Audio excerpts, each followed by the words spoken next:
So since it's 2, we want to jump right in so that we can have time to be in our small group discussions. So I want to pass it off to Jane, who's going to start us off. So welcome to our presentation today on ergonomics. My name is Jane, and I am one of the occupational therapy students from USC. Before we get started, I'd like to reintroduce my classmates in case you're new to us. So this is Marissa. Hi, everyone. Cheyenne. Hello. Lee-Shawn. Good afternoon. Maria Christina. Hi, everyone. Patricia. Hi, everyone. And Christy. Good afternoon, everyone.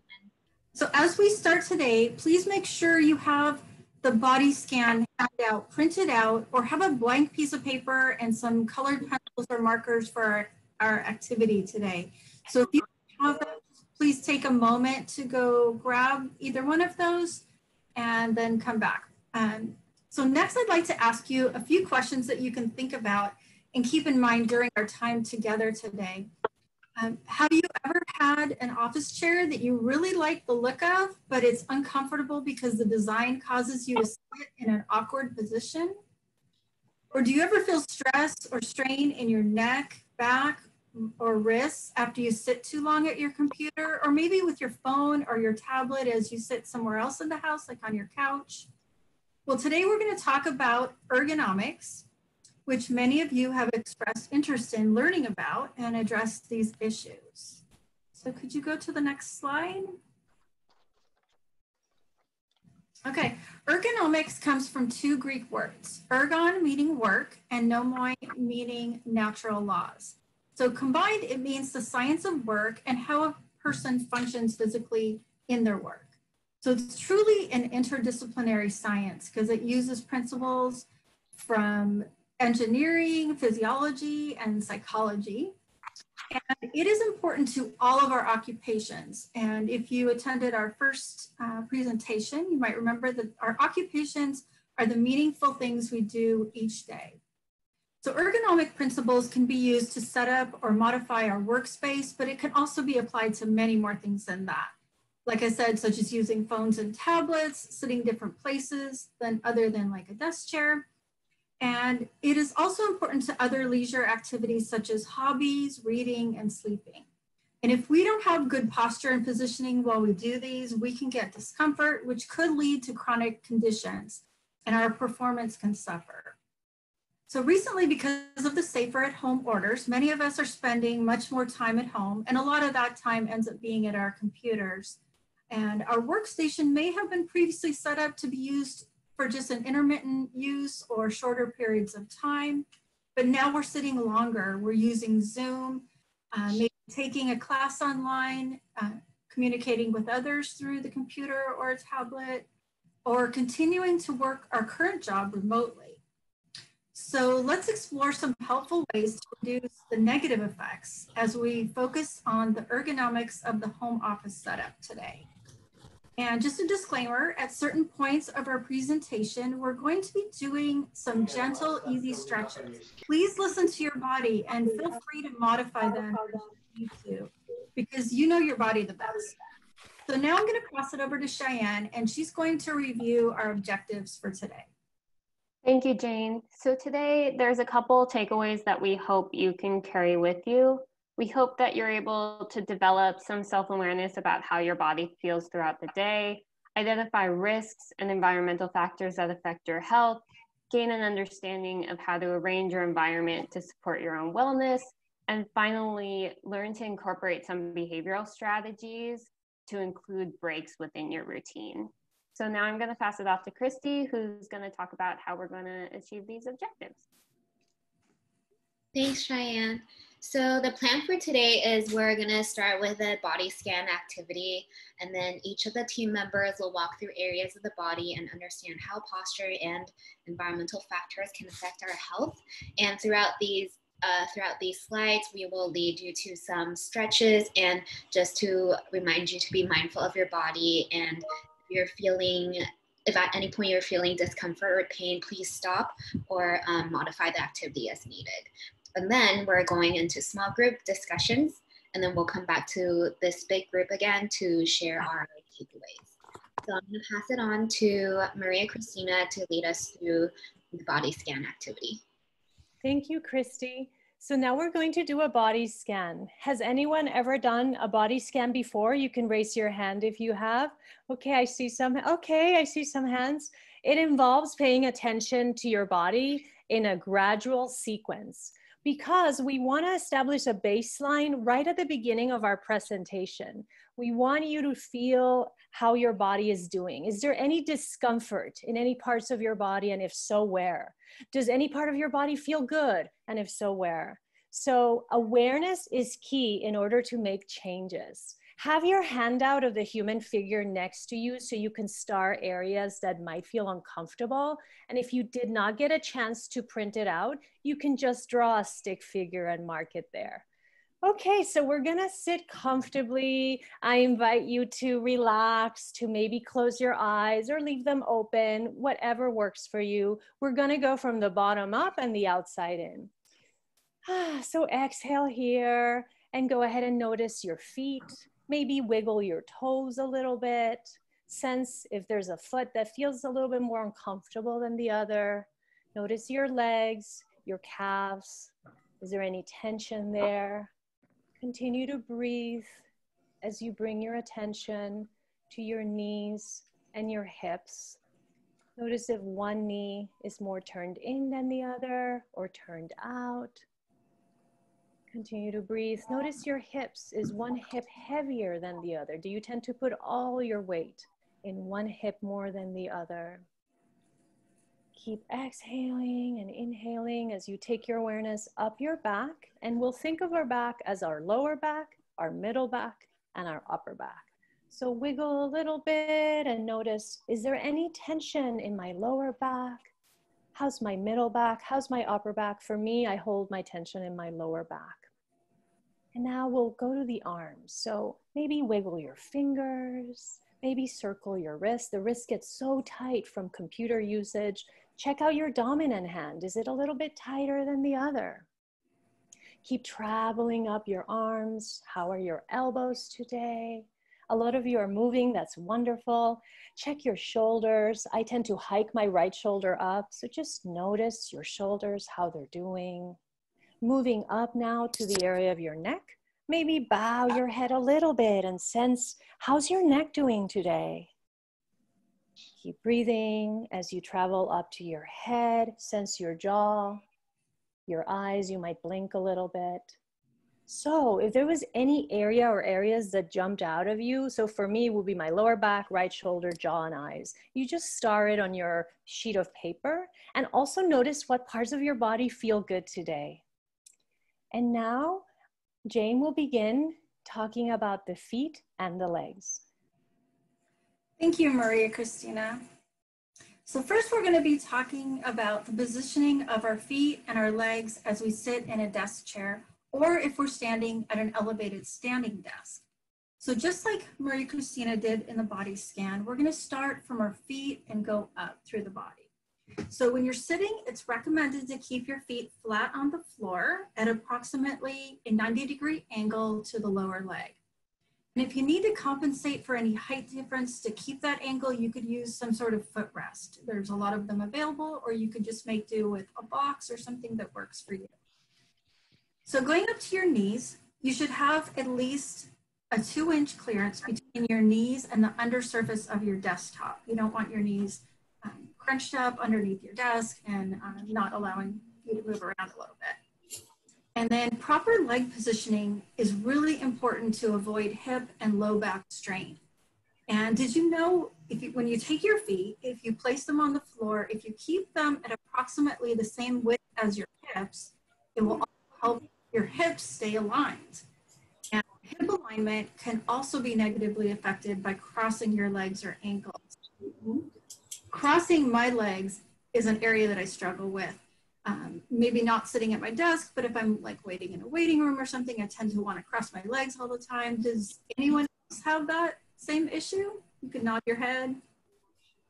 A few people do. So when I cross my legs though, I've started could notice a muscle pulling sensation in my thigh, and then my back starts to ache.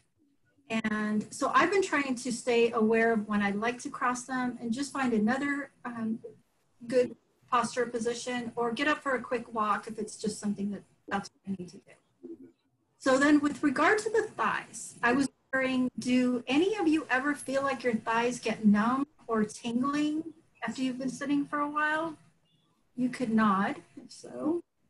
I know it's happened to me, and there's two issues that can cause this.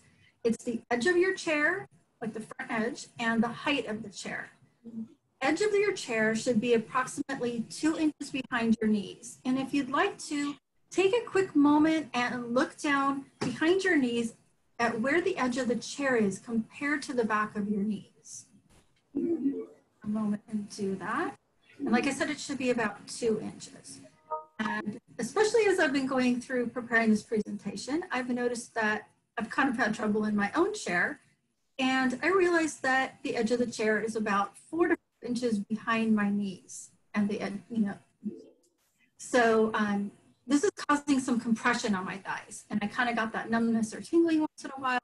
So I'm currently looking at getting a different chair. I realized that, kind of like I said in the beginning, I really like the look of my chair, but it's a little bit too small for me. So the other factor is the height of your chair. It's best to adjust the height so that the lower leg is not dangling off the edge of the chair, because this can cause that same type of. So for this, you could also use a footrest to raise your feet, and then your feet won't be, or your leg won't be dangling off the edge.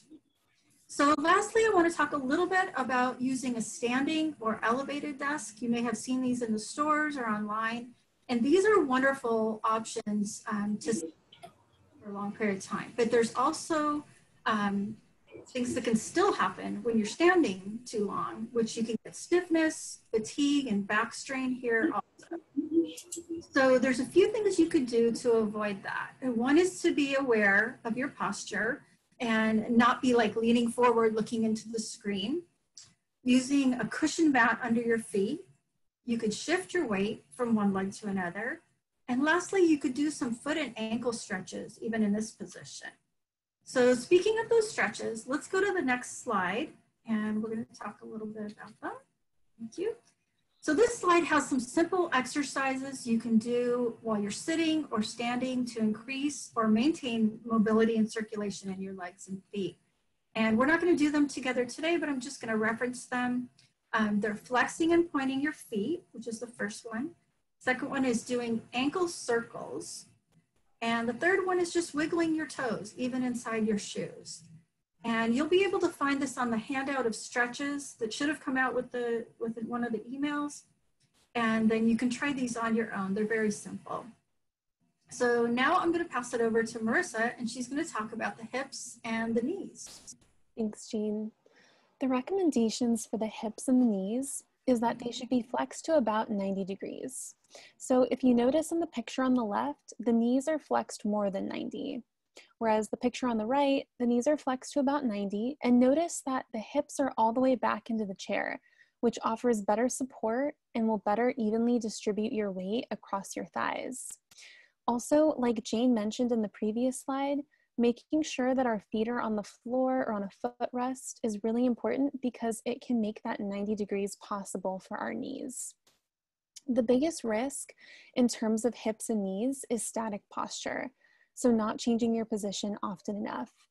The best thing you can do is to take a posture break every 20 to 30 minutes. You can shift your weight every so often, do some stretches, get up.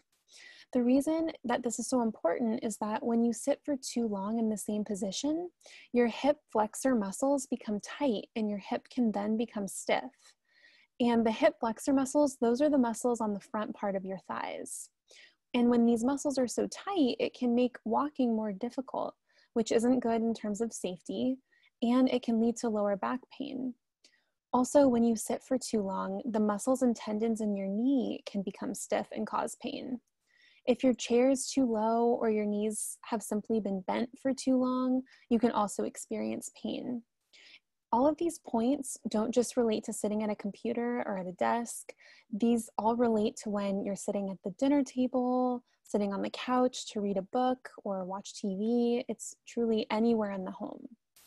One other thing I wanted to mention is that ergonomics also requires that we look at our body mechanics.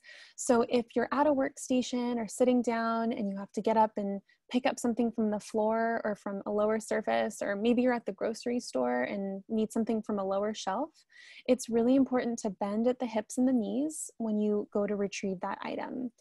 This affects our neck and spine because if we don't bend at the hips and knees, all of the strain of that weight is going to go into our neck and spine, which really shows how the body is so interconnected. So, and also when you go to lift the item, be sure to pivot from your hips and knees rather than at your waist. I invite everyone to examine how you're sitting now, specifically with your knees and your hips. See if you can sit all the way back in the chair and see if you can get your hips and knees close to about 90.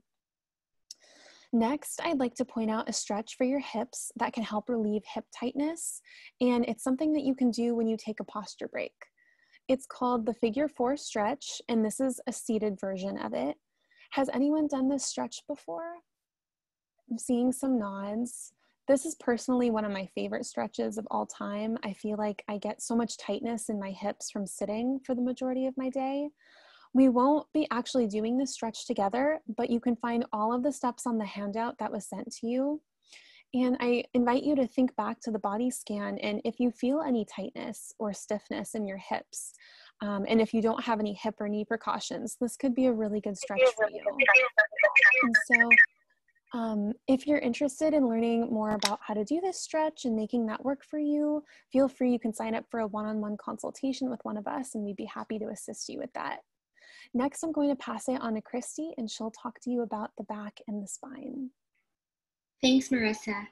So the back and the spine, there are 3 curves of the spine that makes an S shape. As you can see, it's the blue part in the picture to the left. And these 3 sections are basically our lower, middle, and upper back. And just a quick show of hands, who has experienced any back pain or muscle tightness in one of these 3 areas? Yeah, there are quite a few of us that experience back pain. Personally, I experience muscle tightness in my upper and middle back. So it is recommended to sit all the way back into the chair and have lumbar support, which means that you can have some sort of support in your lower back. And you could experience back pain or muscle tightness if these precautions are not adhered. And other risks include prolonged static posture. So just like what Marissa mentioned earlier about hips and knees, so if you're staying in one posture for too long, your muscle becomes stiff, which could lead to back pain and stiffness and tightness. And another risk is having a desk that's too low or too high. So when you're slouching for a long time, or if you're overextending your back for a long time, it may add excess pressure or stress to the spine, which is not a good thing to do. So there are some adjustments that you could do to prevent back pain or muscle tightness. So you could roll up a towel or use a pillow to support your lower back. So as you can see in the picture, there's this black cushion that's kind of behind the low back. So you can place it right there for more support. And then you could also adjust your desk or device height. So for example, if your laptop is placed too low, you can place it higher by adding textbooks or books underneath your laptop to bring it up higher to your eye level. And then next up, I have a stretch to show you. So this stretch is called seated cat-cow. So if you have any spinal precautions or if you have any sort of issues with your back, just please listen to your body and stop or modify the activity if you feel discomfort or pain. So I would like you to move forward from your chair until you're kind of halfway sitting through the chair. And then make sure that your feet are planted on a stable surface. So I'm going to show you from my side. So for this exercise, as you breathe in, you're going to arch your back and look slightly towards the ceiling. And then as you exhale, you're gonna round your back and look down onto the floor. So go ahead and do this one more time. Breathe in, and then breathe out. Good. Okay, so this stretch brings a little mobility to your spine, which gives it a little wiggle room, like what Marissa mentioned earlier. It's good to have like a posture break. And then it also kind of stretches your back muscles, which helps with the stiffness and tightness. And there is also another stretch called trunk rotation, which is included in the handout, and you could easily follow the pictures and the instructions on the handout. So next up, I'm gonna pass it to Patricia to talk a little bit about elbows, wrists, and hands. Thanks, Christy. So elbows, wrists, and hands, take a look at the photo on this slide to understand what a non-neutral position looks like. An example of this position is when your wrists are curving like this. This might be happening when you're using a mouse. So it's important to remember to use the larger muscle here of your shoulder when you're moving your mouse instead of moving your wrists around. Stress and pressure increases when your joints are at an awkward position. You want to avoid excessive gripping and repetitive finger motions. There are some easy adjustments you can make to your workstation, such as adjusting the height of your desk or your chair to make sure your elbows are flexed at 80 degrees and that your wrists are in a neutral position. You can also adjust your keyboard's height or tilt, and remember to use minimal force when you're typing. You can also apply these strategies to your other everyday activities. For example, you can use larger handles or use softer grips when you're in the kitchen or when you're eating with utensils. Now I want to show you a simple stretch that you can do. It's good to take a 5 to 10 minute break every hour at your workstation. Some of you may be familiar with this stretch. So what you do is you're going to start with your hands open like this, and you're just going to make a fist. And you're going to keep your thumbs straight. Don't tuck them under your fingers. And remember not to force your fingers if you feel any pain. So what you're going to do is you're going to slide your fingers up your palm slowly like this so that your fingers are now at the base of your fingers. And you should feel that stretch. So it should look like this now. And you're going to hold it for 5 seconds. 5, 4, 3, 2, 1, and release. So what this stretch does is it improves the flow of blood and it reduces the possibility of injury by really elongating those muscles, easing the stiffness, and improving joint mobility. So now revisit your body scan worksheet and see if those stretches have helped you relieve any discomfort. And next, I'm going to pass it on to Cheyenne. Thank you, Patricia. So for your shoulders and upper arms, it's common to find yourself in a sort of hunched, arched back position. And over time, being in this position has a couple risks.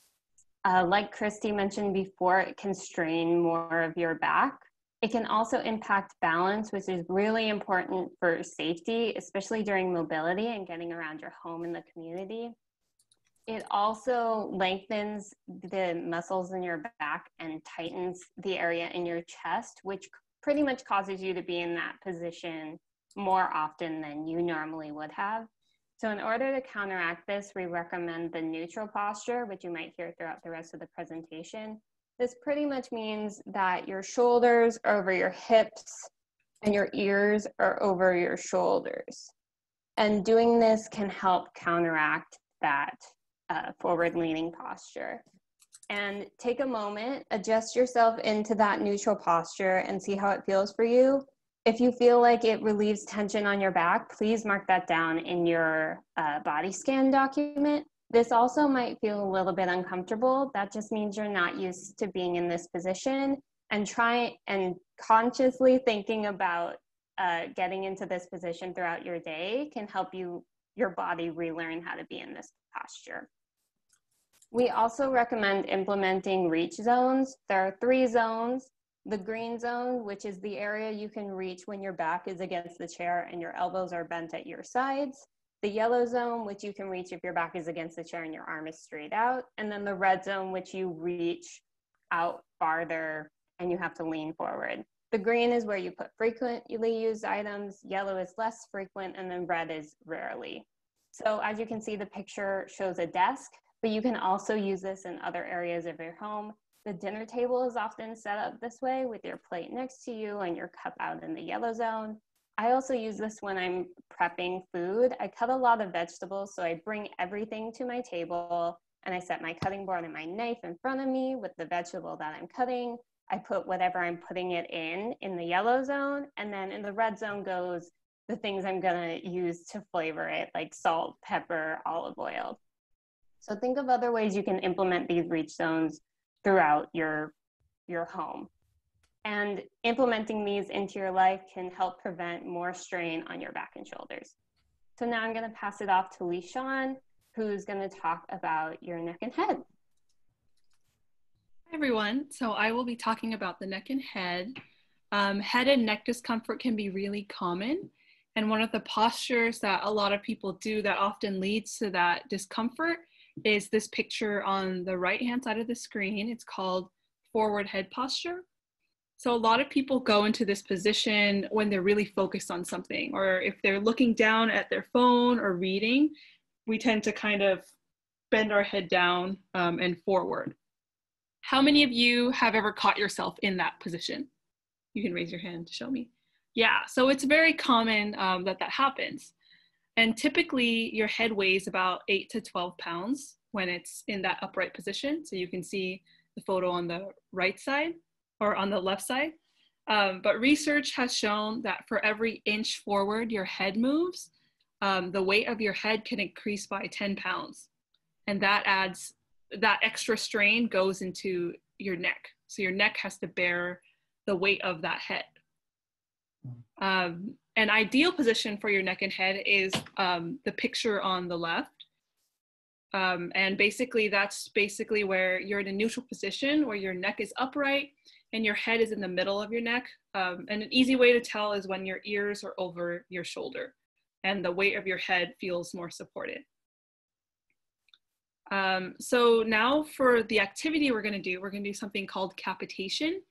And if it helps to remember, decapitation is when you cut someone's head off, right? Well, capitation is the opposite. So we're gonna try to support our head in a healthier and better way. So I want everybody to take a moment and kind of feel the weight of your head. Just feel how it feels right now. And I want you to slowly start to move your head back until your ears are on top of your shoulders, and you should kind of feel that your head feels a little less heavy. You might accidentally go a little bit too far where your ears are a little further back than your shoulders, and when that happens, it can start to feel heavy again, right? So just move your head back forward a little until you find that sweet spot where it feels the lightest. Now, once you're in this position, I want you guys to really think about how this feels and try to remember where your head is in space. If it helps and you have someone there with you, you can also ask them to look at you from the side and tell you if you're in that right position. But if we do this exercise, this capitation exercise at least once a day to become more aware of our neck positioning and our body positioning, it can really help with some neck discomfort that we might be experiencing. So in terms of environmental adjustments, Cheyenne, you can click the next image. We want to adapt our environment so that it can support us in keeping this neutral head and neck posture. So things that you can do to support this are to keep whatever you're looking at directly in front of you. So whether that's your computer screen, your book, or your phone, really try to hold it in front of your head rather than below, because that will really encourage you to keep your head up. In terms of what you're looking at, you also want either the top of your screen or your book to be a little bit below eye level. That way you don't really have to keep bending your neck or moving your head to see. So in general, these are just a few small strategies you can use to ensure that you're staying in this neutral position. And now I'm going to pass it on to Maria Cristina, who will be elaborating a little bit more on the neck. Thank you, Lishan. Hi, everyone. So part of the challenge of maintaining the proper head alignment that Lishan was talking about is that the muscles at the back of our neck have gotten overstretched and weak from carrying from the head pulling forward. The head is like a bowling ball. So from that, they've gotten a little bit weak. So the following exercise strengthens these muscles and help you hold a neutral head. So we're gonna try that, but before we do, we wanna make sure we have proper alignment. So as you know, take your ears right over your shoulders, shoulders over your hips, and then bring one hand behind your head, not your neck, behind your head, and push your head back against your hand. Push back until you feel the back of your neck firing. Keep breathing as you hold for 5, 4, 3, 2, 1. Release. You're welcome to switch hands and do it again. Do this activity throughout your day to help you sustain proper head alignment. Forward head carriage is very common and it's exacerbated by technological use. Notice how when we use our cell phone and we want to read from it, we tend to bring it really low and look down and our head loses that alignment. So one idea, something I do is I place a little sticker. I don't know if you can see it right here on my cell phone. It can be any sticker. It can be a tape or a mark. And every time I'm reading from my phone, I drop my head and I see the sticker and I'm like, oh, I have to push my head back. So all these visual reminders can help you instill new habits. Next slide, please. And now we come to the jaw and the eyes. So sense your jaw right now. A lot of us hold tension in our jaws. I started grinding my teeth when I started USC's graduate program, and I would have jaw pain in the morning. So it's the most used joint in our body.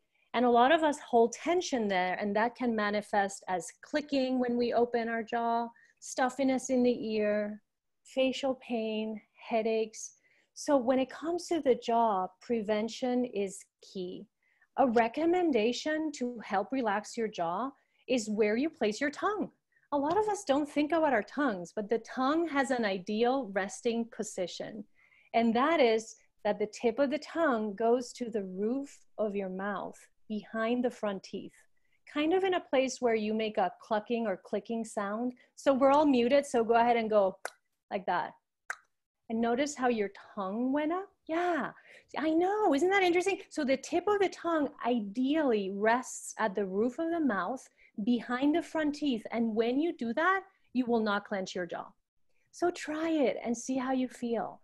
And then lastly, the eyes. So I'll mention a few things about the eyes. And as I do, please look out a window right now, or go ahead and look out far away. As you know, increased screen usage tires the eyes, strains the eyes, because our eyes blink less when they're looking at a screen, and the little eye muscles get really tired because they have to work harder. In a previous presentation, I spoke about the 20-20-20 rule. I hope you remember it, which is every 20 minutes or so of screen usage, you're supposed to look out a window at something that's 20 feet away for 20 seconds. And that does two things. It relaxes your eye muscles and it calms your nervous system. So go ahead and look at your sheet. And if the jaw and eyes are areas of discomfort, you can mark them. And you can also notice if it feels better when you do the tongue resting position and the 20-20-20. Next slide, please. Thank you. So this image I have as a poster in my office for about 10 years now. I love that image. It's taken from the work of an anthropologist who studied postures across the globe. And I love it because it reminds me that there is not one way to sit all the time, that there's not one way to stand all the time, that it's not that sitting is bad, that it's not that sitting is the new smoking, so sitting is bad. No, that is sitting in the same position for hours on end. What you want is variability. Ideally, posture is a dynamic experience between what you're doing, your environment, and yourself. So if you are going to sit for hours during your day, develop habits that strengthen, stretch you, relieve pressure, help you align, look out a window, so that you can protect your body. Next, Marissa will tell you about some strategies to incorporate changing your posture into your routine. Thanks, Maria Christina. Some ideas are that you can set an alarm or a timer to go off so that when it goes off, it reminds you, oh, I need to get up or I need to change positions. You can also schedule these breaks into your calendar so that you can visually see them after each chunk of time or after every task. Another good tip is to drink a lot of water throughout the day. And I know we've mentioned this in one of our other presentations. And the reason this is so helpful is not only does it keep you hydrated, but it'll naturally lead to using the restroom, and that provides the perfect opportunity for a posture break. You can also use natural breaks. So you could do a stretch or get up during the commercial breaks if you're watching TV, or if you're reading a book chapter, you know, after 10 pages or after the end of the chapter, you get up, you change your position. One last helpful strategy that we wanted to mention is called the Pomodoro technique. Has anyone heard of this strategy? I'm seeing some raised hands. And this is actually something that I want to start doing myself. To do it, you take a 5-minute break for every 25 minutes of a task. And then you take a 15 to 30-minute break after doing 2 hours of a task. Many people have found this strategy to be very helpful for increasing productivity, and it can be a really natural way to incorporate changing your position into any task, such as reading, watching TV, doing chores, or cooking, any task. Next slide, please. Now that we've gone over the ergonomic guidelines for each part of the body, we're going to enter some breakout rooms for some small group discussion. We'll be in the breakout rooms for about 15 minutes. There will be 3 to 5 participants in each room, as well as one of us, the OT students. If you're comfortable sharing, we'd really like everyone to discuss what they're currently doing that is working well for them. And if you feel like you do need to make some changes to your routine or to your environment, we'd like everyone to brainstorm and problem solve together how you're going to do that. After the 15 minutes are up, we'll all return to this main room to wrap up the session. So once again, the 2 things to discuss in the breakout room is what is currently going well for you and what changes do you want to make. Are there any questions before we send everyone to their breakout rooms? I see in the chat someone asked about chair recommendations. I have a place, Marissa. I'm sorry to interrupt. I can, I'm going to find the link and put it in the chat. Okay. Wonderful. So we'll put that in the chat for everyone. Any other questions before we go into the breakout rooms? Are we going to be able to get a copy of the PowerPoint slides you just showed us, please? Yeah, we'll send them and put them on the website. Also, I don't know if I don't see Courtney anywhere, but we can also talk about sending it with an email out after this. I currently use a foot stand underneath my computer and have for years. Is that wrong? Should I be removing that elevated angular stand and using my posture with flat feet? I think as long as your feet are at a 90-degree angle with your lower leg, then it's meeting that need, you know. So you just maybe have to have another person or put a mirror down at the floor and really look at the angle, but you don't want to be flexing your feet up towards you too much. So you want them more in that 90-degree angle. But that's an example of something. If you want more help, we could do that in a one-on-one session, or in the breakout rooms, we could talk about it more too. Yeah. All right, I'll start the breakout rooms now, and also we do always post the PowerPoint slides to our website after the Zoom session, but I can include it in the email that we're going to send out with the evaluation form for the survey about how you guys liked the meeting. But I'm going to open up the rooms now. So a box will appear on your screen to accept and move into a breakout room. If you don't click it, it will force you into there in 60 seconds anyway.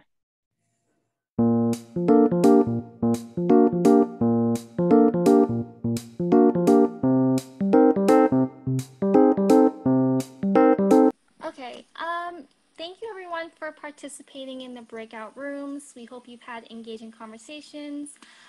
Just a few takeaways before our presentation ends. I just want to remind everyone that it's important to avoid non-neutral, awkward postures to promote more comfort.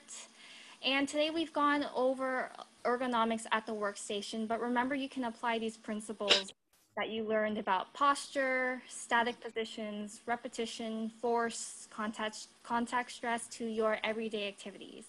And remember to think about how you can change your routine and your behaviors. It's always best to move around as much as possible and to take those stretch breaks as needed. And now I'm going to pass it to Cheyenne. Thank you, Patricia. So I would like to remind you all again that us OT students are doing one-on-one consultations. So if you would like further support on ergonomics, like if you have a specific thing you want us to work on, maybe you want to work on more stretches, or you want to learn how to make a specific place in your home more ergonomic for you, please sign up for those. We'll have the email, we'll email it out again after this session. We would just love to see you and talk with you. And yeah. So if you have any questions or comments, we can, it looks like we have a couple minutes, so we can take those now. Maybe I could. Oh, sorry, go ahead. I was wondering if you have specialties under OT. Or do OT people have specialties? We do have specialties. We have 3, 4. One specialty is hands and PAMs. Another is feeding and swallowing. And then, sorry, what's the last one? OTs, help jump in. Actually, I think sensory, those, right? yeah. Is it sensory? Okay, yeah, the last one is sensory processing. It's actually, so in the state of California, there are 3 different specialty or advanced certification practice areas. So as Cheyenne was saying, there's one in hands, there's one in PAMS, which is physical agent modalities, and then the other one is swallowing. And then of course, outside of those, OTs get a variety of different specialty certifications as well through our state and national associations. Thank you, Dr. Hall. Question. So I have one of those big exercise balls, and I looked on Amazon and saw that there's a chair that you can put it inside. But I don't really know if that is going to be effective to use that chair. So has anyone ever used the chair, and what do you think about that little chair to put the ball inside? So we talked about that in our ergonomics class, and in general, most OTs don't recommend them, more because if the ball pops, you could get really hurt. Yeah, but that's really the main thing. It's more the safety concerns that we were talking about with those ball chairs. Okay, well, that's good enough for me. So it looks like it's 3 now, so we're out of time, but thank you everybody for joining us. It's really great to see you all. And thank you for participating. Thank you. Thank you all. Great Thank you job. very much. Thank you very much. I appreciate your advice. Thank you. And everybody, by the way, I'll be sending out the thank you for attending email, and I'll make sure to put in the link for the OT one-on-one consultations. I highly recommend it. And also I'll be putting in the resources that we went over today, the PowerPoint and the document of the stretches. So just keep an eye out for that. Okay. But Thank you very much. Thank you. Thank you, Courtney. no problem. As always, please make recommendations for the future. Any questions or recommendations, evaluations, we love to hear from you. Do we have any more sessions, OT sessions? Yes, we do. Good. In 2 weeks. Okay. Oh, wow. Thank you, everyone.